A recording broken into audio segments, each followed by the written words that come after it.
পুলিশের ট্রেনিং শেষ করে মেয়ে যখন গ্রামে ফিরল, তার পায়ে ছিল দামি জুতো আর বুকে জলজল করছিল সাফল্যের মেডেল। গ্রামবাসী যখন হাততালিতে ফেটে পড়ছে, তখন এক কোণে নীরবে চোখের জল ফেলছিলেন তার মা। মেয়ে মায়ের কাছে এসে বলল, মা, আমি আজ অফিসার, এবার তোমার সব ঋণ আমি শোধ করে দেব। মা শান্তভাবে উত্তর দিলেন, আমার ঋণ শোধ করবি? বেশ, তাহলে যা, ঘর থেকে আমার সেই পুরনো ছেঁড়া শাড়ি আর ভাঙা চটি জোড়া নিয়ে আয়। মেয়ে অবাক হয়ে বলল, পুরনো শাড়ি চটি? আমি তো তোমায় নতুন গাড়ি বাড়ি দেবো ভেবেছি।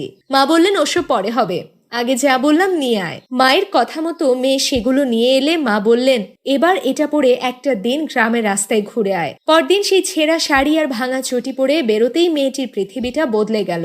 লোকের বাঁকা চাহনি আর বিদ্রুপের বান তার গর্বিত অফিসার সত্তাকে ক্ষত বিক্ষত করছিল, আর ভাঙা চটির খোঁচা শুধু পায়ে নয়, গিয়ে বেঁধছিল তার আত্মসম্মানে। 1 ঘন্টাও সে ঠিকভাবে হাঁটতে পারল না। সন্ধ্যায় বিধ্বস্ত অবস্থায় ফিরলে মা শুধু জিজ্ঞেস করলেন, কিরে, কেমন বুঝলি? মেয়ের চোখ দিয়ে তখন ঝরঝর করে জল পড়ছে। সে বলল, মা, এই পোশাকে এই কষ্ট নিয়ে তুমি সারা জীবনটা কাটালে কি করে? মা হাসলেন, বললেন, বেটি, এই ছেঁড়া শাড়ি আর ভাঙা চটি পরেই তোকে পরিয়ে মানুষ করে আজকের এই জায়গায় পৌঁছে দিয়েছি, আর তুই বলিস আমার ঋণ শোধ করবি?